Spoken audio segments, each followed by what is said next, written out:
We were suckered into that war merely so that the Zionists of the world could obtain Palestine. The struggle for sovereignty over the land of Israel. And the United States will recognize Israeli sovereignty over the territory. That which the palmer worm hath left, hath the locust eaten. And that which the locust hath left, hath the canker worm eaten. And that which the canker worm hath left, hath the caterpillar eaten. For a nation is come up upon my land, strong and without number, whose teeth are the teeth of a lion, and he hath the cheek teeth of a great lion. He hath laid my vine waste, and barked my fig tree. He hath made it clean bare, and cast it away. The branches thereof are made white.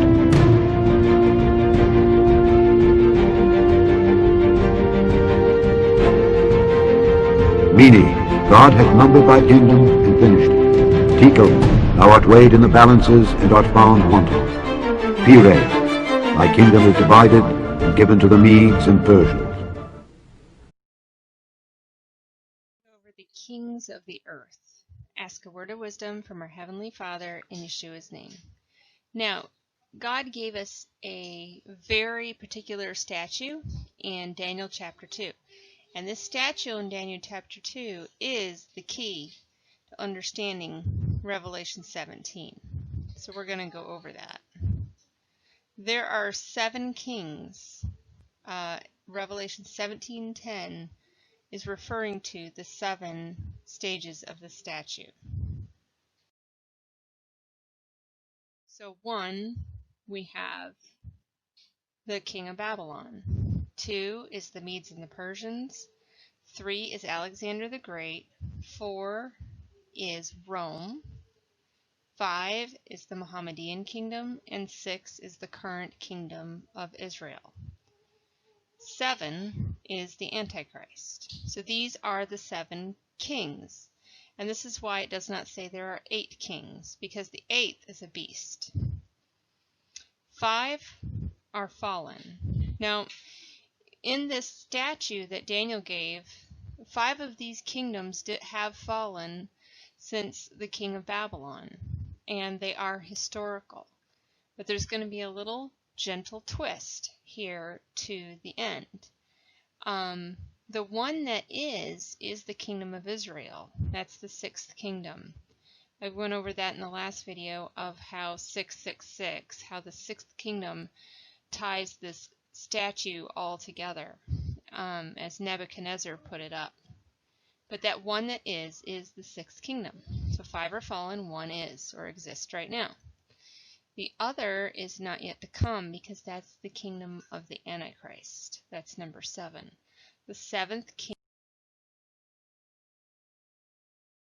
So if the 7th kingdom is the Antichrist, then what is this beast? It says in verse 11 that it says, and the beast that was and is not, even he is the 8th. Okay, how is he the 8th? Remember, it says there are 7 kings.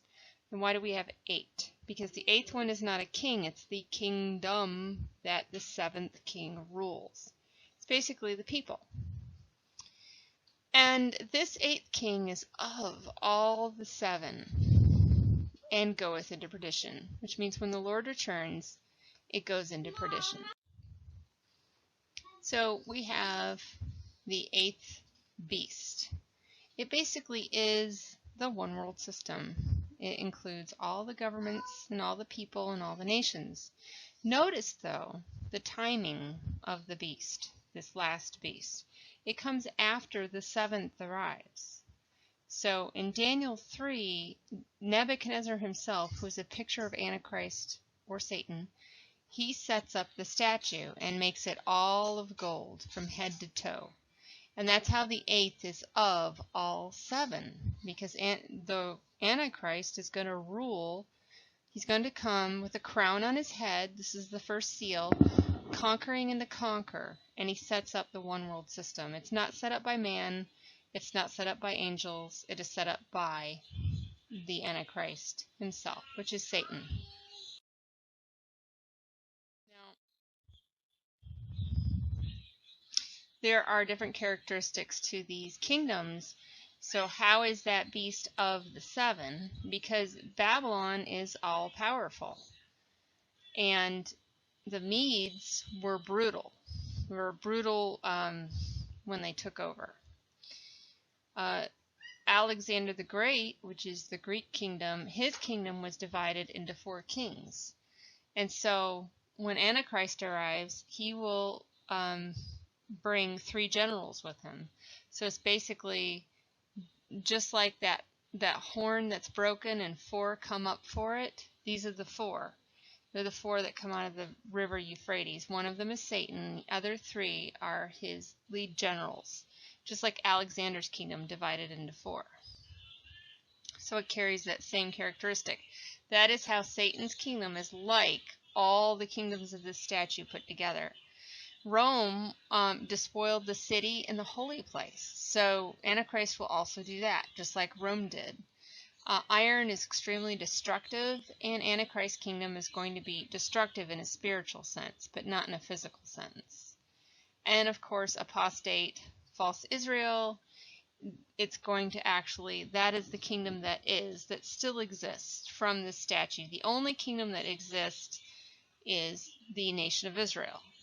And they are their rulership is cobbled together, as it is written in their own documents, by all the different factions of peoples that live in that area.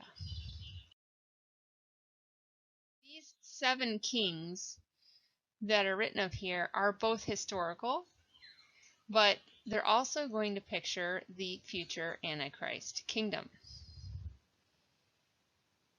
I don't know why my animation's not showing up here. Oh, I'm highlighting. So there we have the highlighting off to the right. The 8th beast is of the 7. That means that this 8th beast is going to be made up of 7 heads, but the heads are no longer the historical heads. They are the current heads. So you have the current kingdoms and nations that exist today.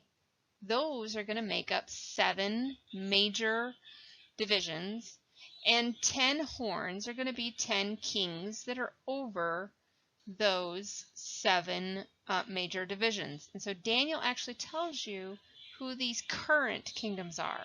So Rome does not get revived. Greece does not get revived. The Medes and Persians don't get revived. It's the characteristics from those kingdoms that are brought into Satan's kingdom. And the number is the same as the toes. You got 10 toes, 10 kings, and we're going to go into that in the next verse.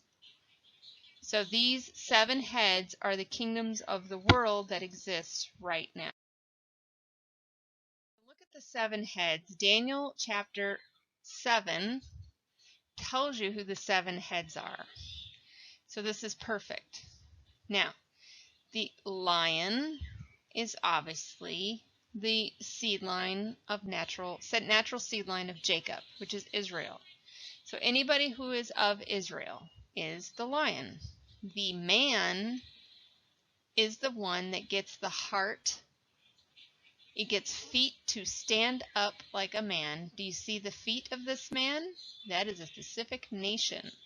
So when that nation comes into being, all of a sudden this statue stands up for the first time. Now, it's not quite alive yet because it hasn't received the heart. When it gets the heart of a man, remember Nebuchadnezzar had the heart of a beast, but he could not rule his kingdom again until he got the heart of a man. And so that represents the actual arrival of Satan. So the man is false Israel and the arrival of Satan. The third one is the bear. Everybody knows who the nations are that are aligned with the bear. That is Esau. The fourth is the leopard. Now the leopard is an animal, a state animal in the territory of Pakistan, Afghanistan, and all those areas. It actually looks like wings when you map it out. They kind of fan out like this, just like wings. And this beast, this leopard, has exactly 4 heads and 4 wings that fan out over that area of Ishmael. So now Ishmael is the largest category But these brothers, Jacob, Esau, and Ishmael, are sworn enemies, mostly sworn enemies against Jacob. And so these animals actually picture all of the nations that are connected by seed line on the earth, not including the Gentiles. The Gentiles are not listed here because they fall in line. But the seed line is sworn enemies. If you remember Jacob, he wrestled with God all night long. Jacob is not a man that's going to be subdued with a one world system. He is not going to allow one of these other beasts to unite with him and just become a one world system without Satan even being here, or without a supernatural entity. Jacob will not subdue. So this is very interesting because we have Jacob, Esau, and Ishmael here, the three warring seed lines that will never ever unite. They will never ever subdue to each other, unless you have Daniel 7 verse 24, when these guys are subdued by the supernatural entity which claims to be Christ himself, and he subdues them and brings rulers. Remember, there are 4 rulers that come out of the river Euphrates. Isn't it convenient? You have 1, the white horse, and then you have 3 to subdue the 3 kings that won't ever subdue. They won't ever come into a one world system. It doesn't happen until the king of Antichrist, King Nebuchadnezzar in the book of Daniel, pictures Antichrist. So we'll move on to the next part. So these are the nations that exist right now. So those are the 7 heads. That is how the 8th is part of all 7, because they are the nations that exist today. They are not, Rome is not going to be revived. Medo-Persia is not going to be revived. Those kingdoms are done. But the seed line is still on this earth in the new picture in Daniel chapter 7. So the 10 horns. Now we're given the translation of the vision. This is actually the angel talking to John. He's telling him what the 10 horns are. They're 10 kings. They're not kingdoms. They're not multi-headed. Each horn equals 1 king. This is the key to prophecy. It's also used in the book of Daniel. So the same exact analogy, that a horn equals a king. It does not equal a multi-headed thing. In Daniel 7:24, 3 kings are the translation of those 3 horns that have to be subdued. Now remember, why do they have to be subdued?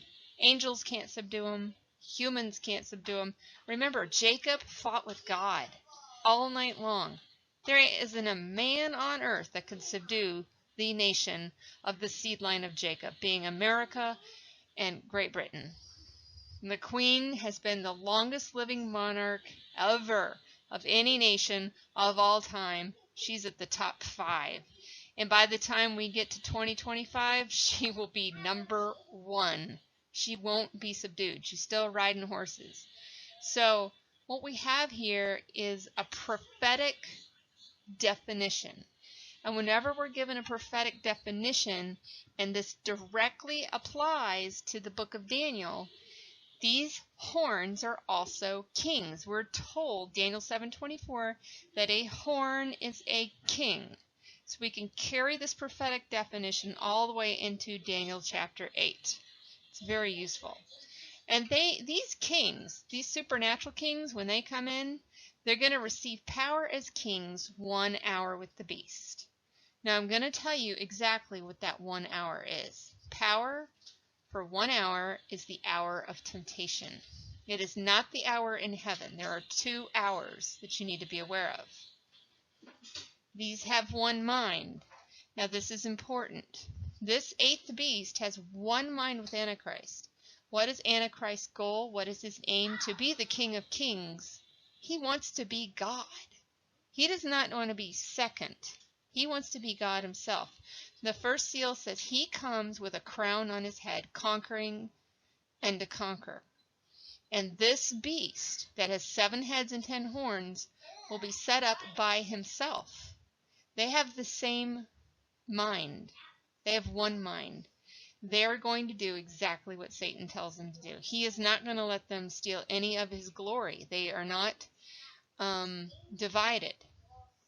The angels don't come in and subvert the glory of Satan before he gets to set it up and be that golden statue. Remember, when Nebuchadnezzar was given this dream, he was given this dream in this picture where there's different metals. There's gold, silver, brass, iron, and clay.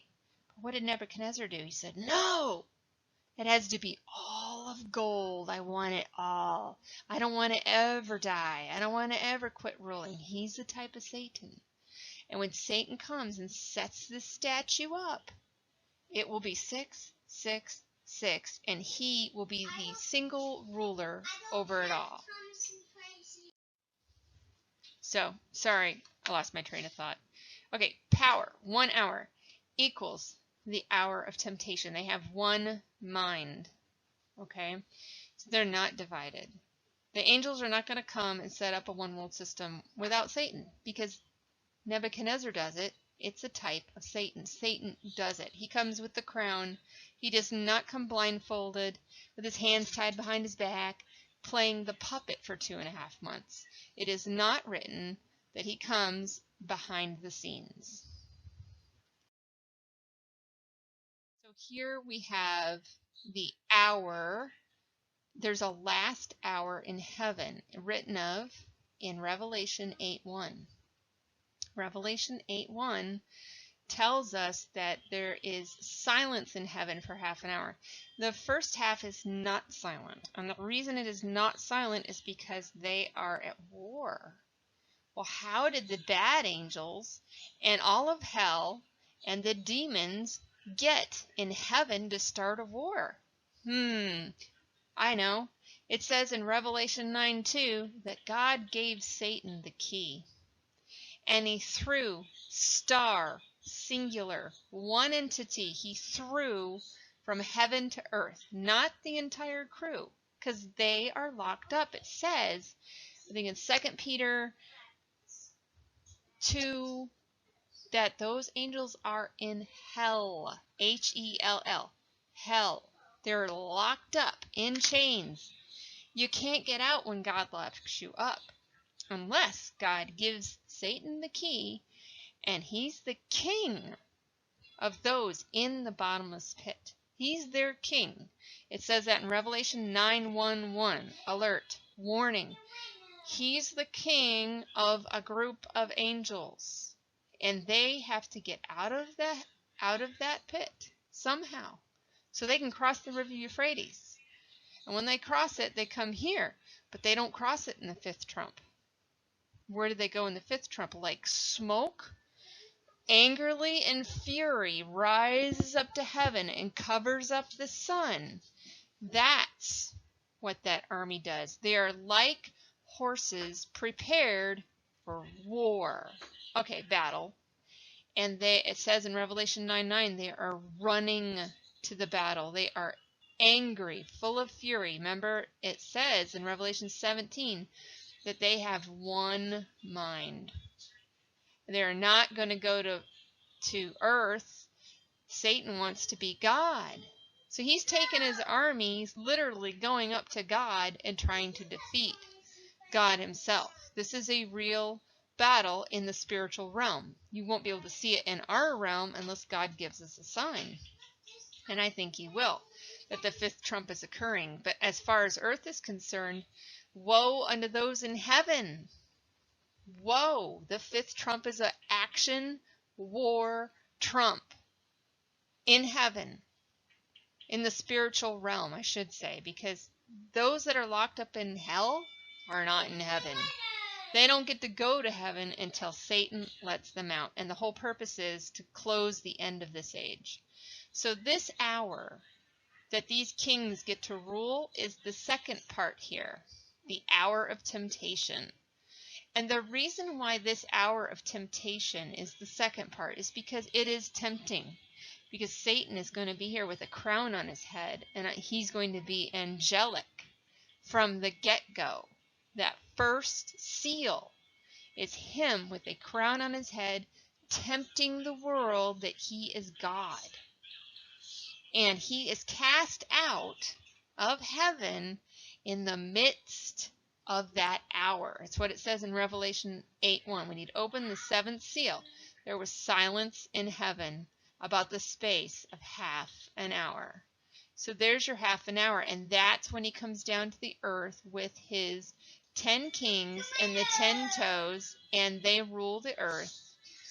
And they rule the earth and have one mind. And that's when he sets up this statue. But it's head to toe gold. This statue here is head to toe gold. So I might as well color it in gold, because he wants the entire earth. Now remember, the 7 heads are not ancient Rome, Medes and Persian, Alexander the Great. No, no, no. They're not the ancient kingdoms. They do not revive. There's no revived Rome. Let it go. Rome is dead. But there will be 7 heads. And those nations that exist today are listed. They're the seed line of Jacob, Esau, and Ishmael. There's many nations engulfed in that. 7 heads and 10 toes. But there's 3 specific ones that are sworn enemies. In Daniel 7:24, the horn is a king. We can't say a horn is a multi-headed United Nations. It's not.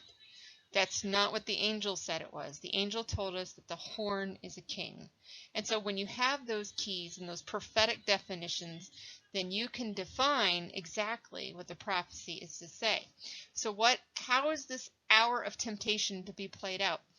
Well, if you read Revelation 16 and you look in the middle of the chart here, the second woe, war, trump, war on earth. Okay? These vials are going to tell you it's a blueprint for the 6th trump. If you like Pastor Arnold Murray, you can watch The Wrath of God. That's exactly a quote from Pastor Murray. These vials are a blueprint for the 6th trump.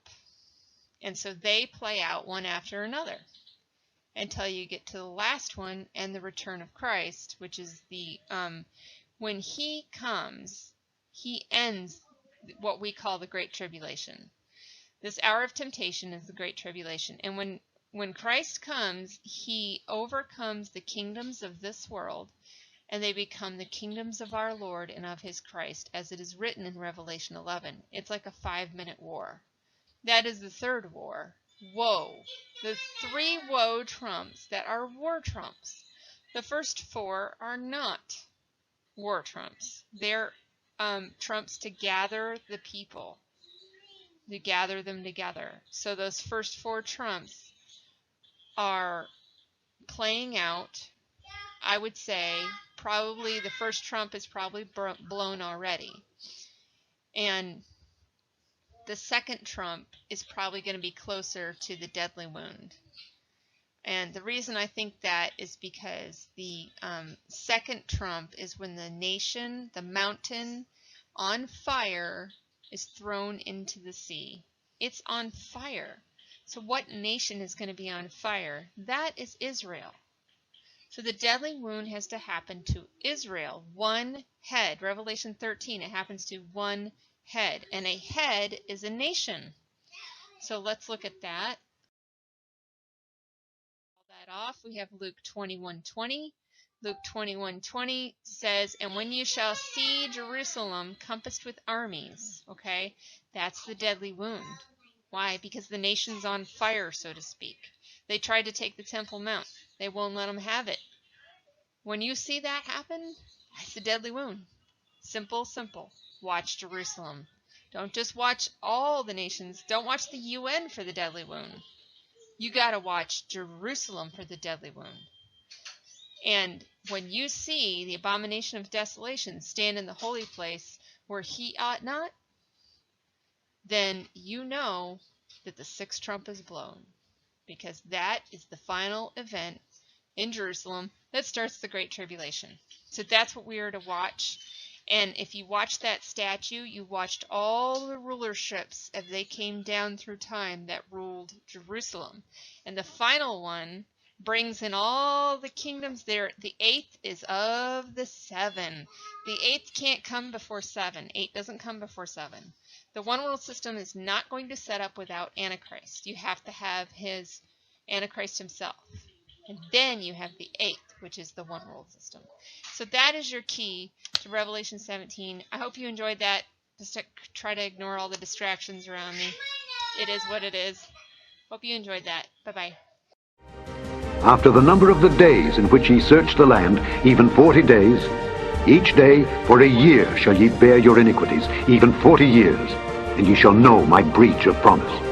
How long shall be the vision concerning the daily sacrifice, and the transgression of desolation, to give both the sanctuary and the host to be trodden under foot? And he said unto me, Unto 2,300 days, then shall the sanctuary be cleansed. And the rough goat is the king of Grecia, and the great horn that is between his eyes is the first king. Now that being broken, whereas 4 stood up for it, 4 kingdoms shall stand up out of the nation, but not in his power. And in the latter time of their kingdom, when the transgressors are come to the full, a king of fierce countenance and understanding dark sentences shall stand up. And he said, Go thy way, Daniel, for the words are closed up and sealed till the time of the end. Many shall be purified and made white and tried, but the wicked shall do wickedly, and none of the wicked shall understand, but the wise shall understand.